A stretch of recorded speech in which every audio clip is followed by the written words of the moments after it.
நம்முடைய பத்திரிகை நண்பர்களுக்கு எங்களுடைய அன்பார்ந்த வணக்கத்தை தெரிவித்துக் கொள்கின்றோம்.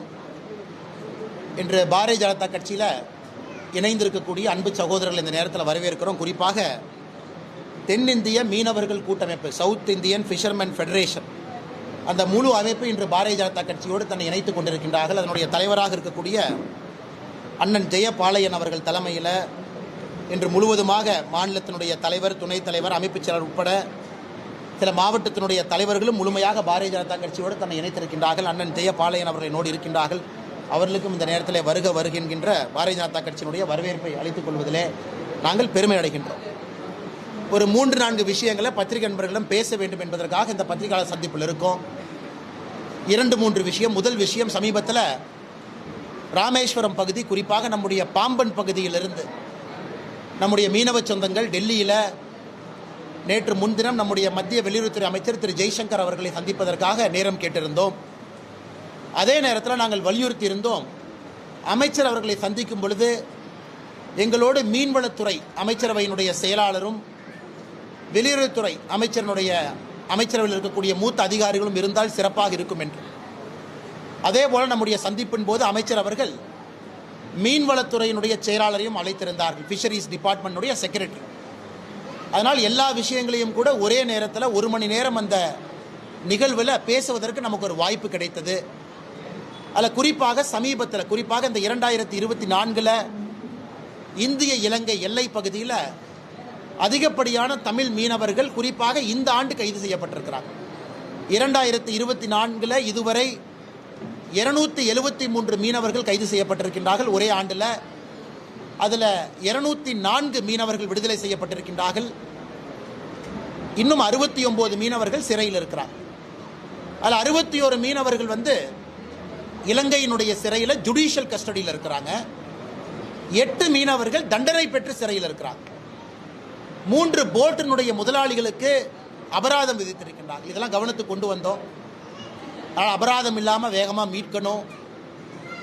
வேகமாக 69 பேரும் மீட்கப்பட்டு தமிழகத்திற்கு திரும்ப வர வேண்டும் என்று அதற்கான முழு முயற்சியும் வெளியுறவுத்துறை அமைச்சரகம் எடுத்துக்கொண்டிருக்கின்றார்கள். ஜெய்சங்கர் அவர்கள், மாண்புமிகு அமைச்சர் அவர்கள் தனிப்பட்ட முறையில் கவனம் கொடுத்துட்டு இருக்கிறாங்க. ஸோ வேகமாக இது நடக்கும் என்கின்ற உத்தரவாதம் அளித்திருக்கிறாங்க. அதே நேரத்தில் துரதிருஷ்டவசமாக ஆழ்கடலில் அந்த இலங்கையினுடைய நேவி போட்டும் நம்முடைய மீனவ சொந்தத்தினுடைய போட்டும் மோதிய பொழுது ஒரு மீனவர் இறந்துட்டாங்க. அது உடனடியாக அவருடைய உடலை அடுத்த நாள் ராமேஸ்வரத்துக்கு கொண்டு வந்து கொடுத்துட்டாங்க. இன்னும் ஒருவருடைய நிலைமை நமக்கு தெரியல. அதனால் வெளியுறவுத்துறை அமைச்சர் அவர்கள் நம்ம முன்னாடி நேரடியாக இலங்கைக்கான இந்திய தூதர்கிட்ட தொலைபேசி மூலமாக பேசினாங்க. இலங்கைக்கான இந்திய தூதரும் கூட என்ன சொன்னாங்கன்னா, நேரடியாக நான் அரசாங்கத்தோடு தொடர்பில் இருக்கிறேன். குறிப்பாக இலங்கையினுடைய கடலோர பகுதிகளெலாம் நாங்கள் தொலாவிட்டு இருக்கிறோம். அதே நேரத்தில் கடைசியாக பார்த்த பொழுது அவர் கடலுக்குள்ளே குதிச்சாங்க, அவர் நீந்திக்கிற கடைக்கு வந்துட்டாங்களான்னு எல்லா விதமான ஆங்கிள்லையும் நாங்கள் பார்த்துட்டு இருக்கோம்னு சொல்லி உத்தரவாதம் கொடுத்துருக்குறாங்க. அதற்கான எல்லா வேலையும் கூட நம்முடைய மத்திய அரசு முழுமையாக களத்தில் இறங்கியிருக்கிறாங்க. எங்களுடைய ஆண்டவன் வைக்கக்கூடிய வேண்டுதல், வேகமாக அவர் திரும்பி வரணும் அப்படிங்கிறது நம்முடைய வேண்டுதல். அதே நேரத்தில் அந்த நிகழ்வில் கைது செய்யப்பட்ட 2 மீனவர்களும் திரும்ப தமிழகத்திற்கு வந்திருக்கிறாங்க. அதுவும் இந்த நேரத்தில் நாம் பாராட்ட வேண்டிய விஷயம். அவர் மீது எந்த நடவடிக்கை எடுக்காமல், குறிப்பாக அமைச்சர் அவர்கள் நம்ம கொடுத்துருக்கக்கூடிய உத்தரவாதம் என்னென்னா, 2 நாட்டினுடைய 2+2, இந்தியாவினுடைய வெளியுறவுத்துறை அமைச்சரகம், மீன்வளத்துறை அமைச்சரகம் 2+2, இலங்கையினுடைய 2+2, 2016 5 முறை சந்தித்திருக்கின்றோம். மிக மிக விரைவில் மறுபடியும் அந்த சந்திப்பு நடைபெறும் என்கின்ற உறுதிமொழி கொடுத்திருக்கிறாங்க. அப்படின்னா இலங்கையினுடைய அமைச்சரும் அரசு அதிகாரிகளும், இந்தியாவினுடைய அமைச்சர்களும் அரசு அதிகாரிகளும் ஒன்றாக அமர்ந்து சில பிரச்சனைகளுக்கு உடனடி தீர்வை ஏற்படுத்துவதற்கான அந்த 2+2 ஜாயிண்ட் ஒர்க்கிங் குரூப் மீட்டிங் மிக முக்கியமான ஒரு மீட்டிங்காக இருக்கும் என்பதையும் அமைச்சர் சொல்லியிருக்கிறாங்க. அந்த மீட்டிங்கும் போது பல விஷயங்களை பேசுவாங்க. குறிப்பாக தமிழக மீனவர்களுடைய 170 போட் இன்னைக்கு இலங்கையில் இருக்குது. அந்த 170 போட்டு 2018 சட்டத்தின்படி அரசுடைமையாக இருக்குது, இலங்கையினுடைய அரசு உடைமையாக. ஆனால் இந்திய அரசு அதை ஏலத்துக்கு விடாமல் தடுத்து நிறுத்தியிருக்கிறாங்க. அதில் 16 போட்டை நம்ம ரிலீஸ் ஆர்டர் வாங்கிட்டோம். 170ல் 16 போட்டு. இன்னைக்கு இந்திய அரசு அதிகாரப்பூர்வமாக இலங்கைக்கு நம்ம கடிதம் எழுதியிருக்கோம். தமிழகத்தை சார்ந்த மீன்வளத்துறை அதிகாரிகள் இலங்கைக்கு அந்த 16 போட்டையும் இன்ஸ்பெக்ட் பண்ணி மிச்சம் இருக்கக்கூடிய 154 போட்டை இன்ஸ்பெக்ட் பண்ணி நல்ல கண்டிஷனில் எவ்வளோ போட் இருக்குது, ரிப்பேர் தேவையா, இன்ஸ்பெக்ஷனுக்கு அனுமதி கொடுக்க வேண்டும் என்று மத்திய அரசு இலங்கை அரசுக்கு கடிதம் எழுதியிருக்கிறாங்க. ஸோ 16 போட்டை திரும்ப கொண்டு வரணும். 154 படகுகளில் நாம் ஆராய்ச்சி செஞ்சு பார்க்கணும் அது எந்த அளவுக்கு நிலைமையில் இருக்குது அப்படின்னு ஆராயணும். அதற்கும் அமைச்சர் அவர்கள் முழு முயற்சி எடுப்பதாக உறுதி அளிச்சிருக்கிறாங்க. அதனால் எங்களுக்கு நம்பிக்கை இருக்குது. இலங்கையில் இப்போ எலெக்ஷன் டைம், செப்டம்பர் கடைசியில் இலங்கையில் எலெக்ஷன் நடக்க போகுது. அங்கேயும் பார்த்தீங்கன்னா ஒரு உக்கரமான சூழ்நிலை, குறிப்பாக வடகிழக்கு பகுதியில் தமிழக மீனவர்களுக்கான எதிர்ப்பு அதிகமாக இருக்குது. அங்கே இருக்கக்கூடிய அரசியல் தலைவர்கள் எல்லோருமே ஒருமித்த கருத்தில் தமிழக மீனவர்கள் வரும்பொழுது அதிகமான நாட்கள் சிறையில் வைக்கணும் அப்படின்னு அங்கே இருக்கக்கூடிய தலைவர்களும் பேச ஆரம்பிச்சிருக்கிறாங்க. அதனால் பாரதிய ஜனதா கட்சியை பொறுத்தவரை அரசியல்வாதிகள் 1008 பேசிட்டு போட்டோம். இலங்கையும் இப்போ அரசியல் சூடு பிடித்திருக்கு தேர்தல் காரணமாக. அதனால் மீனவர்களுக்கும் இடையில் இருக்கமான பந்தத்தை வக்ஃப் போர்டு சட்டத்தில் அவர்களுக்கு மதிப்பு இல்லை என்கின்ற குற்றச்சாட்டு இருக்கு. குறிப்பாக அவர்கள் நடத்தக்கூடிய சொத்துக்கள்லையும் வக்ஃப் போர்டு வந்து தலையிடுறாங்க. அதற்கும் வக்ஃப் போர்டுக்கும் சந்தம் இல்லை என்பது இன்னைக்கு சூஃபி முஸ்லீம் வைக்கக்கூடிய முக்கியமான குற்றச்சாட்டாக இருக்கு. குறிப்பாக இஸ்லாமிய பெண்கள், இஸ்லாம் சமுதாயத்தில் இருக்கக்கூடிய அடிமட்ட சொந்தங்களுக்கு இந்த சட்ட திருத்தம் மூலமாக நல்ல ஒரு விஷயம் நடக்கும் என்பது நம்முடைய நம்பிக்கை. அதனால் இது தமிழகத்தில் சில அரசியல் கட்சிகள் சொல்வது போல குழப்பத்தை ஏற்படுத்துவது போல ஒன்றும் இல்லை. கிட்டத்தட்ட 9,40,000 ஏக்கர் இருக்கு. இதை முறைப்படி யாரு வக்ஃப் போர்டு சொத்துன்னு சொல்றக்கு, வக்ஃப் போர்டு வந்து இது வக்ஃப் போர்டு சொத்துன்னு சொல்லிட்டா நீங்கள் நான் அதை வந்து கிரைம் பண்ண முடியாது. இன்னைக்கு மாவட்ட ஆட்சியர்கிட்ட ரெஜிஸ்டர் பண்ணுங்கன்னு நாம சொல்றோம். அதனால் இது யாருக்கும் எதிரானது கிடையாது. எல்லா சமுதாயத்தையும் உள்ளடக்கி இருக்கக்கூடிய ஒரு விஷயமா தான் நாம் இதை பார்க்கணும். அதனால் பாராளுமன்றத்தில் வக்ஃப் போர்டு ஆக்ட் அமெண்ட்மெண்ட் அதை அவங்க வைக்கும் பொழுது அதை பற்றி டீட்டெயிலாக நமக்கும் அப்போ தான் தெரியும் என்ன அப்படிங்கிறத. அன்னைக்கு பத்திரிகை நண்பர்கள்ட்ட ரொம்ப டீட்டெயிலாக பேசுகிறோம். 3வது ஒலிம்பிக்ஸ். இன்னைக்கு ரொம்ப ஒரு அதிர்ச்சிகரமான ஒரு செய்தியை நம்ம பார்த்தோம். குறிப்பாக நம்முடைய வினேஷ் போகட் அவர்களுடைய ரெஸ்லிங் நேற்று பார்த்தீங்கன்னா ஜப்பான் ரெஸ்லரை தோக்கடித்து ஃபைனலுக்கு போயிருக்கிறாங்க. அது ஜப்பான் ரெஸ்லர் வந்து உலகத்தில் நம்பர் 1, 52 மேட்ச் தோல்வியே அடையாத ஒரு ரெஸ்லரை 50-0 அந்த ரெஸ்லரை தோக்கடித்து நேற்று இன்னொரு ரெஸ்லரை தோக்கடித்து இன்னைக்கு ஃபைனல்ஸ். இன்னைக்கு கோல்டு வாங்கியிருக்கக்கூடிய வினேஷ் போகட் அவர்களை காலையில் வேயிங் பண்ணும் பொழுது டிஸ்குவாலிஃபை பண்ணியிருக்காங்க இன்டர்நேஷ்னல் ஒலிம்பிக் கமிட்டி. இதன் மூலமாக வினேஷ் போகட் அவர்கள் இந்த ரெஸ்லிங்கில் எந்த மெடலும் கிடைக்காத ஒரு நிலைமை நமக்கு ஏற்பட்டிருக்கு. ஃபைனல் போனாவே மினிமம் சில்வர் கிடைக்கும், ஜெயிச்சா கோல்டு கிடைக்கும். இது ரொம்ப ரொம்ப துரதிருஷ்டவசமானது. குறிப்பாக நம்முடைய இதயத்தை எல்லாம் இது கணக்க செய்திருக்கிறது. ஒலிம்பிக் போட்டியில் எப்பவுமே டே ஆஃப், குறிப்பாக செமிஃபைனல் ஃபைனல் ரெண்டுக்கும் வேயிங் பண்ணுவாங்க, வெயிட்டை பார்க்கணும். விக்னேஷ் போகட் அவர்கள் இத்தனை காலமாக 53 கேஜி அதில் போட்டியிட்டவங்க இன்னைக்கு 53 கேஜி ஒலிம்பிக்ஸ் இல்லாதனால 50 கேஜியில் போட்டிடுறாங்க. கடந்த 2 நாட்களாக அவங்க வெயிட் 52 கேஜிக்கு போயிருச்சு. கடினமாக பயிற்சி எடுத்து இரவு முழுவதும் தூங்காமல் 1 கிலோ 900 கிராம் குறைச்சிட்டாங்க. இன்னைக்கு காலையில் வேயிங் பண்ணும் பொழுது 50 கிலோ 100 கிராம் பாருங்க, 50.1 கேஜி. வேயிங்கை விட 100 கிராம் அதிகமாக இருந்திருக்கிறாங்க. ஆனால் இன்டர்நேஷ்னல் ஒலிம்பிக் கமிட்டி டிஸ்குவாலிஃபை பண்ணி இப்போ அவங்க சமீபத்தில் மருத்துவமனையில் அட்மிட் ஆகிருக்கிறாங்க டீஹைட்ரேஷனில். நம்முடைய பாரத பிரதமர் அவர்கள் இப்போ சமீபத்தில் ஒரு செய்தி வெளியிட்டிருக்கிறாங்க. விக்னேஷ் போகத் அவர்கள் ஜெயிச்சாலும் தோத்தாலும் சாம்பியன் சொல்லியிருக்கிறாங்க. அதனால் மெடலை பொறுத்து இல்லை, முழு இந்தியாவும் கூட இன்னைக்கு விக்னேஷ் போகட் அவர்களோடு நாம் இருக்கின்றோம் என்கின்ற ஒரு முக்கியமான செய்தியை பிரதமர் சொல்லியிருக்கிறாங்க. இன்னைக்கு நாம் தமிழர்களாக இருக்கக்கூடிய நாம் எல்லோரும் கூட விக்னேஷ் போகத் அவர்களோடு உணர்வோடு இருக்க வேண்டும் என்கின்ற ஒரு வேண்டுகோளையும் பத்திரிகை நண்பர்கள் மூலமாக இந்த நேரத்தில் சொல்லிக்கிறோம். அதே நேரத்தில் தமிழ்நாட்டிலிருந்து 13 வீரர்கள் ஒலிம்பிக்ஸ் போயிருக்காங்க. கிட்டத்தட்ட ஒலிம்பிக்ஸ் முடிகிற நிலைமைக்கு வந்திருக்கு. 13ஆம் தேதி கடைசி 5 நாள் இருக்குது. தமிழ்நாட்டிலிருந்து சென்றிருக்கக்கூடிய நம்முடைய வீரர்கள் எல்லோரும் மிகச்சிறப்பாக விளையாண்டுருக்கிறாங்க. ஜெஸ்வின் ஆல்ட்ரின் தமிழ்நாட்டை சார்ந்த நம்முடைய வீரர் லாங் ஜம்பில் அவங்க வந்து 16 அத்லீட் இருந்த அவங்க குரூப்பில் 13ஆவதாக ஃபினிஷ் பண்ணியிருக்கிறாங்க. ஓவராலாக லாங் ஜம்பில் நம்முடைய ஜெஸ்வின் ஆல்ட்ரின் அவங்க 26வது இடத்துல வந்திருக்கிறாங்க. இது மிகப்பெரிய ஒரு சாதனை. ஒரு தமிழன் அடுத்த முறை ஒரு தங்கப்பதக்கம் வெல்லுவார் என்கின்ற நம்பிக்கை இருக்குது. பிரவீன் சித்திரவேல் அவங்க ட்ரிபிள் ஜம்ப் அவங்க குவாலிஃபிகேஷன் இன்னைக்கு இரவு நடக்குது இந்திய நேரத்திற்கு. அவருக்கும் எங்களுடைய வாழ்த்துக்கள். சந்தோஷ் தமிழரசன் அவர்கள் பெரிய ஒரு சாதனை செய்து கொண்டிருக்கிறாங்க. 4x400 ரிலேல பெரிய ஒரு சாதனை செய்வதற்கான வாய்ப்பு. நாளை அவருடைய குவாலிஃபிகேஷன் இருக்குது. ஏதை நம்ம சொல்கிறோம் அப்படின்னாங்க, இவர்களை பற்றி பேசணுங்கிற ஒரு ஆசை தான். ஏன்னா நம்மளாம் மக்கள் டிவியில் பார்க்கணும். நிறைய பேர்த்துக்கு தெரியறதில்லை யார் போய் தமிழ்நாடு சார்பாக இருக்கிறாங்க. இந்தியாவில் இருக்கக்கூடிய 117 வீரரில் நம்ம மாநிலத்தில் யாருன்னு. ராஜேஷ் ரமேஷ் அவங்க 4x400 மீட்டர் ரிலே, அவங்களுக்கும் நாளைக்கு குவாலிஃபிகேஷன் நடக்குது. அதே போல் சுபா வெங்கடேஷன் அவர்கள் 4x400 ரிலே, அவங்களுக்கு 9ஆம் தேதி ஆகஸ்ட் குவாலிஃபிகேஷன் இருக்குது. 11ஆம் தேதி ஃபைனல்ஸ் இருக்குது. வித்யா ராமராஜ் அவங்களுக்கு 9ஆம் தேதி குவாலிஃபிகேஷன் இருக்குது. அவங்களும் அத்லெட்டிக்ஸில் இருக்கிறாங்க.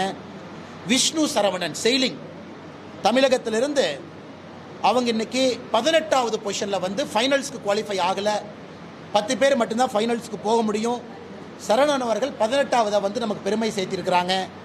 அவர்களுக்கும் எங்களுடைய வாழ்த்துக்கள்.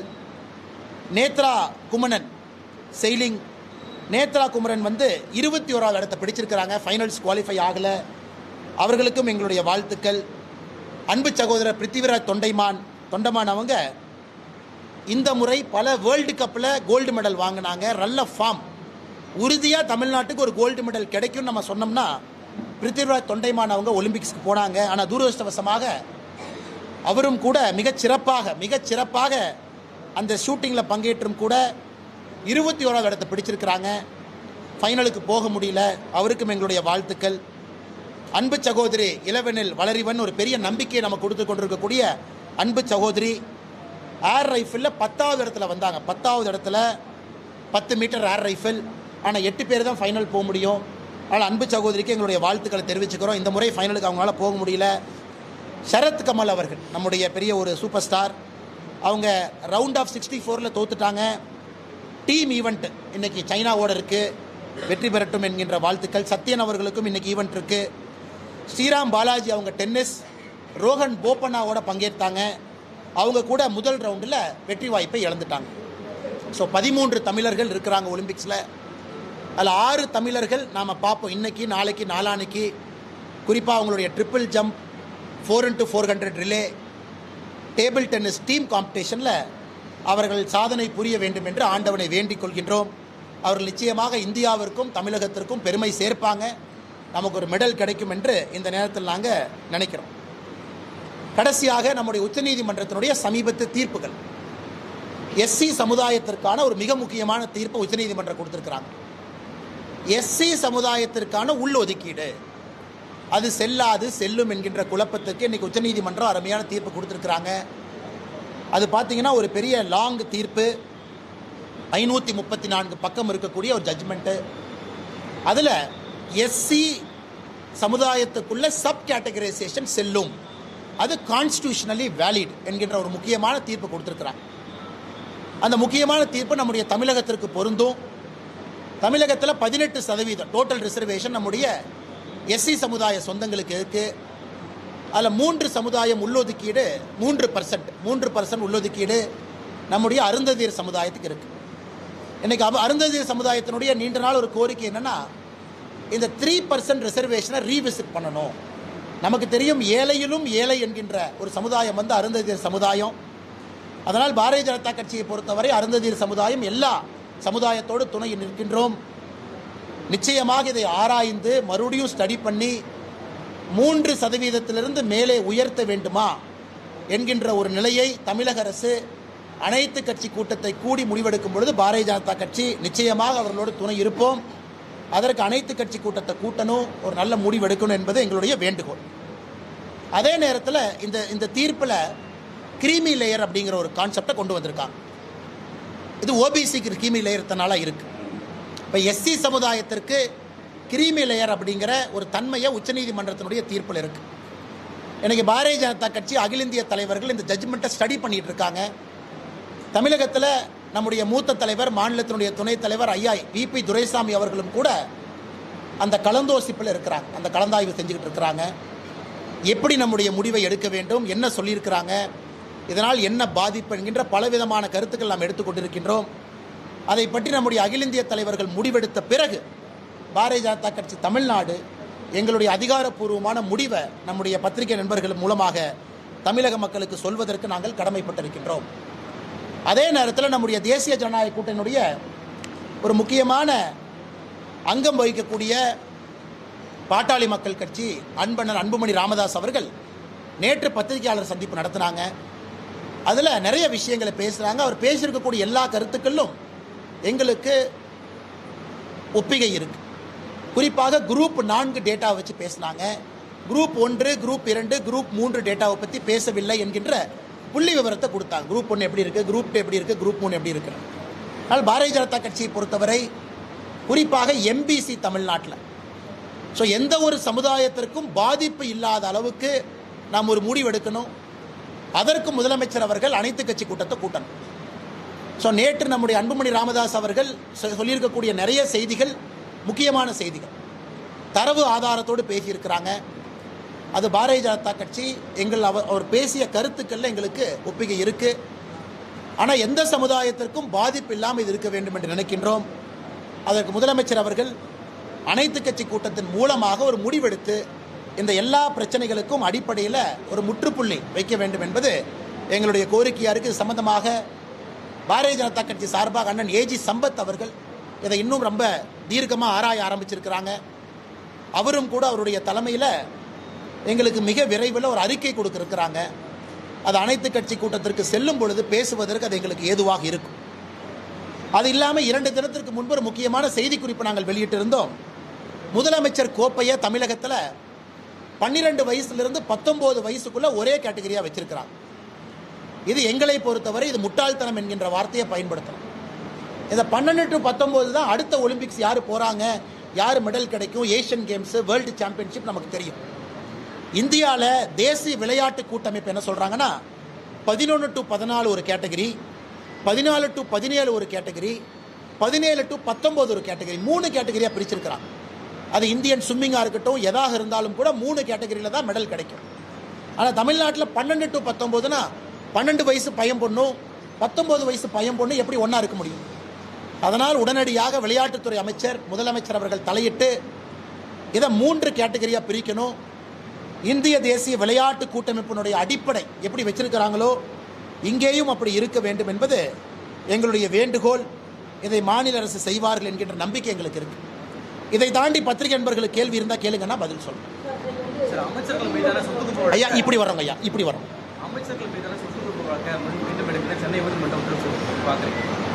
ஆனால் நாங்கள் இதை நன்றிங்க ஐயா, நாங்கள் இதை வரவேற்கிறோம்.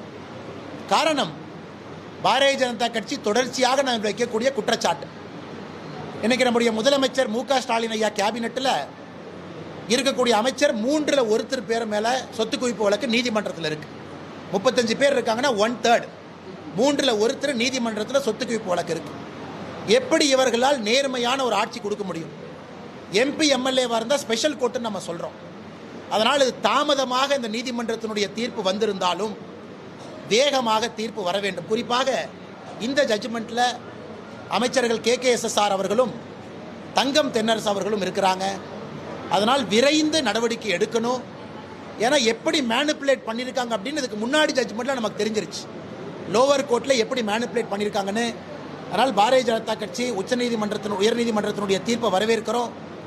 இது உச்சநீதிமன்றத்தை வரைக்கும் அவங்க அப்பீல் போனாலும் கூட தவறு செய்தவர்கள், மக்கள் பணத்தை கொள்ளையடித்தவர்கள் மறுபடியும் ஒரு பொறுப்புக்கு வராத அளவுக்கு தீர்ப்பு இருக்க வேண்டும் என்பதுதான் எங்களுடைய எதிர்பார்ப்பு. அதனால் காத்து கொண்டிருக்கின்றோம்.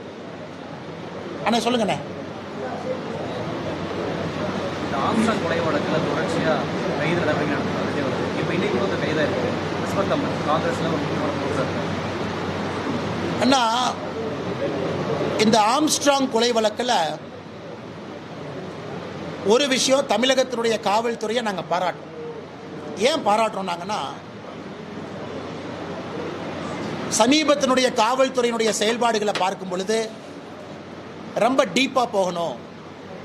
ரொம்ப டீப்பாக போய் யார் சம்மந்தப்பட்டிருந்தாலும் கூட நடவடிக்கை எடுக்க வேண்டும் என்று காவல்துறை கொஞ்சம் முனைப்பு காட்டுறாங்க. அது தெரியுது. ஆளுங்கட்சி எதிர்கட்சி யாராக இருந்தாலும் கூட ஒரு தேசிய கட்சியினுடைய மாநில தலைவர் கொல்லப்பட்டிருக்கக்கூடிய சம்பவம். இன்னைக்கு காங்கிரஸ் கட்சியினுடைய ஒரு மூத்த தலைவரை இன்னைக்கு கைது பண்ணியிருக்காங்க தமிழகத்தினுடைய காவல்துறை. நான் ஏற்கனவே தொடர்ந்து சொல்கிறேன், தமிழகத்தினுடைய காங்கிரஸ் கட்சியினுடைய தலைவர் அவர் எடுத்திருக்கக்கூடிய புகைப்படத்தை பாருங்கள். அவருடைய பழைய காலத்து சரித்திரத்தை பாருங்கள். தொடர்ந்து நான் பேசிகிட்டு இருக்கேன். அதனை கொஞ்சம் கொஞ்சமாக அப்படியே வெளிப்படையாக தெரிய ஆரம்பித்திருக்கிறது. அதனால் யாராக இருந்தாலும் நடவடிக்கை எடுக்கட்டும், நாங்கள் பார்த்து கொண்டிருக்கின்றோம். ஆனால் சமீபத்தில் அவர்கள் எடுத்திருக்கக்கூடிய நடவடிக்கை ஒரு நம்பிக்கையை நமக்கு கொடுக்குது. நீட்டாக ஹானஸ்ட்டாக கிரவுண்டுக்கு போகணும்னு நினைக்கிறாங்க அப்படின்னு. அதனால் இன்னும் பொறுத்திருந்து பார்ப்போம். இன்னும் ஆழமாக நம்முடைய தமிழக காவல்துறை, குறிப்பாக இந்த வழக்கை விசாரிக்கிறவங்க இன்னும் ஆழமாக போட்டு, அதான் எங்களுடைய எதிர்பார்ப்பு. ஏன்னா வேறு ஏதாச்சும் கேள்வி இருக்கானே?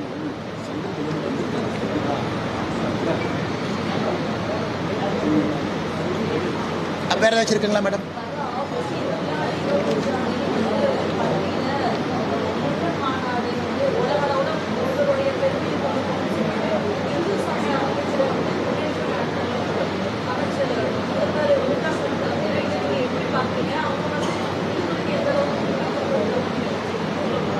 மேடம், என்னை பொறுத்த வரைக்கும் திமுகவில் ஒரு அமைச்சர் சொல்கிறாரு, எங்களுடைய சமூக நீதி ஆட்சி வந்து ராமர் அவர் காலத்தில் எப்படி ஆட்சி நடந்ததோ அதே போல் இருக்குன்னு. அதனால் எனக்கு தெரிஞ்சு இன்னைக்கு திமுக போகிறத பார்த்தா தமிழ்நாட்டில் அவர்களுக்கு தெரிஞ்சிருச்சு, இந்த கடவுள் மறுப்பு கொள்கை என்பது வேலைக்கு ஆகாது. அவர்களுடைய ஆரம்ப காலத்தில் எதை சொல்லி ஆட்சிக்கு வந்தாங்களோ அதையெல்லாம் மாற்ற வேண்டிய கட்டாயம் இன்னைக்கு திமுகவுக்கு தெரிஞ்சிருக்கு. ஏன்னா பாரதிய ஜனதா கட்சியை பொறுத்தவரை எங்களுடைய நடவடிக்கைகள் திமுகவுக்கு ஒரு பயத்தை ஏற்படுத்தியிருக்கு. ஆனால் பாரதிய ஜனதா கட்சி உடனே இந்துத்துவ கட்சின்றாங்க. பாரதிய ஜனதா கட்சியை பொறுத்தவரை எல்லா மதமும் சம்மதம், ஆனால் இந்து மதத்தை நீ திட்டாத, இஸ்லாமிய மதத்தையும் கிறிஸ்தவ மதத்தையும் பெருமையாக கொண்டாடுங்க, எல்லா மதத்தையும் சமமாக நடத்துங்க, அப்பீஸ்மெண்ட் பாலிடிக்ஸை விடுங்க. நாம் காசி அயோத்தியா தமிழ் சங்கத்தை நடத்தணுன்னே தமிழகத்தினுடைய இந்து சமய அறநிலையத்துறை அமைச்சர் என்ன சொன்னாங்கன்னா, நாங்களும் ட்ரெயினில் காசி கூட்டிகிட்டு போனார். என்ன ஆச்சுங்க? அது வெறும் வாய் வார்த்தையாக மட்டும்தான் இருக்குது. அதிகாரப்பூர்வமாக சொன்னார்கள், இங்கே இருக்கக்கூடிய பக்தர்களை நாங்களும் கூட்டிகிட்டு போவோம், யாரையும் கூட்டிகிட்டு போகல. இன்னைக்கு 24, 25 பழனியில் இந்த மாநாடு நடத்துகிறோம், முருகர் மாநாடு நடத்துகிறோம். கண்டிப்பாக நடத்துங்க, அதெல்லாம் எந்த தவறு இல்லை. முருகபெருமானை வீடு வீடாக எடுத்துகிட்டு போகணும், அதைத்தான் நாங்கள் செய்கிறோம். இதற்கு முன்பு பாரதிய ஜனதா கட்சி வெற்றிவேல் யாத்திரை நடத்தணும், எல்லா சமுதாயத்தையும் ஒன்றா கொண்டு போவோம். இதே வேகத்தில் போனாங்கன்னா முதலமைச்சர் ஜெய் ஸ்ரீராம் சொல்லிடுவாருன்னு நினைக்கிறேன். ஸ்டாலின் ஐயா அவர்கள் இதே வேகத்தில் போனாங்கன்னா 2024 தேர்தலுக்கு முன்பு திமுகவினுடைய அமைச்சர்கள் போட்டி போட்டுக்கொண்டு ஜெய் ஸ்ரீராம், வெற்றிவேல் முருகனுக்கு அரோகரா அப்படின்னு ஒருவர் அமைச்சரும் மேடையில் சொல்லக்கூடிய நாள் எண்ணப்பட்டு கொண்டிருக்கிறது. வெற்றிவேல் வீரவேல் முருகனுக்கு அரோகரா என்று வேகத்தில் சொல்லிவிடுவாங்க. அதற்கு அடித்தளத்தை அண்ணன் சேகர் பாபு அவர்கள் மக்களுடைய மனநிலைமையை புரிஞ்சுக்கிட்டு ஏதோ அடித்தளம் போடுற மாதிரி தான் நாங்கள் பார்க்குறோம். நடத்திட்டு அதுக்கப்புறம் பார்ப்போம். அண்ணா சொல்லுங்கண்ணே.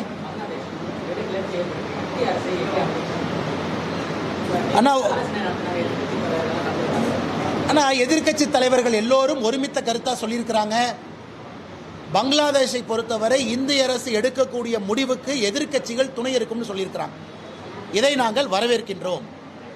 ஆனால் எதிர்க்கட்சிகள் இன்னைக்கு ஒரு விஷயத்தை நல்லா புரிஞ்சிருக்கிறாங்க, நாட்டினுடைய இறையாண்மையை பொறுத்தவரை எல்லா கட்சிகளும் ஒன்றா இருக்கணும் அப்படின்னு எல்லா கட்சிகளும் பேச ஆரம்பிச்சிருக்கிறாங்க. அதை வரவேற்கிறோம். இதில் முக்கியமாக பங்களாதேஷை பொறுத்த வரைக்கும் ஒரு விஷயத்தை நம்ம புரிஞ்சுக்கணும். இன்னைக்கு பங்களாதேஷில் ஏற்பட்டிருக்கக்கூடியது எதிர்க்கட்சிகள் காங்கிரஸ் உட்பட எல்லா கட்சிகளுக்கும் தெரியும். சைனா பாகிஸ்தானுடைய கைவாடம் உள்ள இருக்கான்னு பார்க்கணும். அது பத்திரிகை நண்பர்கள் நீங்களாம் எழுதுறீங்க. இந்தியாவை பொறுத்த வரைக்கும் ஸ்ட்ராங்காக வலிமையாக இருக்கக்கூடிய நெய்பர் நமக்கு முக்கியம்.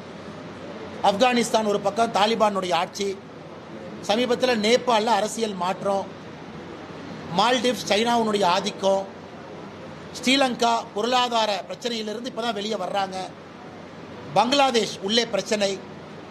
இதையெல்லாம் இந்தியாவை பொறுத்தவரை நாம் எல்லோரும் நன்றாக இருக்க வேண்டும் என்று நினைக்கின்றோம். அதனால் வேகமாக அதற்கு ஒரு தீர்வு கிடைக்கணும்.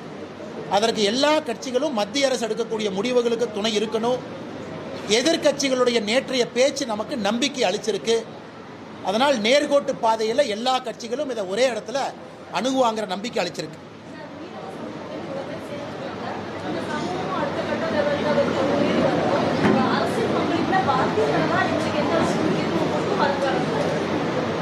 மேடம், 2019 தான் முதலாக இந்திய சரித்திரத்தில் மீன்வளத்துறை அமைச்சரகம் அப்படின்னு ஒரு அமைச்சரை உருவாக்குனதே நாம தான்.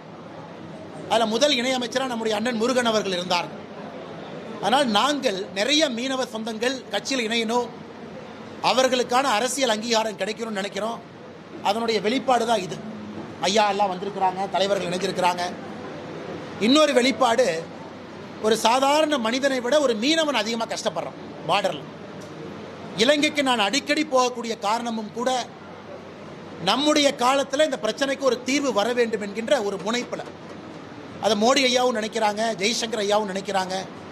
அதுவும் குறிப்பாக மற்ற மீனவர்களை விட குஜராத், தமிழ்நாடு இந்த 2 மீனவர்களுக்கு தான் அதிகமான பிரச்சனை. குஜராத் மீனவர்கள் பாகிஸ்தானால் கைது செய்யப்படுறாங்க, தமிழக மீனவர்கள் இலங்கையால் கைது செய்யப்படுறாங்க. அதனால் குஜராத்திலிருந்து வந்திருக்கக்கூடிய மோடி அவர்கள் மீனவர்களுடைய மகத்துவத்தை முழுமையாக புரிஞ்சிருக்கிறாங்க. அதனால் எங்களுடைய காலத்தில் அதற்கு தீர்வு வர வேண்டும், இவர்களெல்லாம் அரசியல் பிரதிநிதித்துவம் பெற வேண்டும் என்று நினைக்கின்றோம். அது நடக்கும். அதே நேரத்தில் இப்போ நம்முடைய அலுவலகத்திற்கு தூய்மை பணியாளர்கள் சங்கம் வந்திருக்கிறாங்க. பெருநகர சென்னை மாநகராட்சியில் இருக்கக்கூடிய NULM தொழிலாளர்கள் தலைவர்கள்லாம் வந்திருக்கிறாங்க. 10 ஆண்டுகளாக தூய்மை பணியாளர்கள் தற்காலிக ஒப்பந்த பணியாக இருக்கின்றார்கள், ஒப்பந்த பணியில் இருக்கிறாங்க. திமுக தன்னுடைய தேர்தல் வாக்குறுதியை அவங்க நிரந்தரம் செய்வதாக வாக்குறுதி கொடுத்துருக்கிறாங்க. அதனால் அவர்கள் இன்றைக்கி நம்மை பார்க்க வந்திருக்கிறாங்க. இந்த நேரத்தில் பத்திரிகை நண்பர்கள் மூலமாக இந்த NULM தொழிற்சங்கத்துக்கு நாங்கள் கொடுக்கக்கூடிய உத்தரவாதம், உங்கள் கோரிக்கையோடு நாங்கள் துணை இருக்கின்றோம், உங்களை நிரந்தரம் செய்ய வேண்டும் என்பதில் எங்களுக்கும் கருத்து இருக்கிறது. அதனால் உங்களோடு நாங்கள் துணை இருப்போம் என்று பத்திரிகை நண்பர் மூலமாக தெரிவித்தோம். உள்ள சந்திப்போம். நன்றி.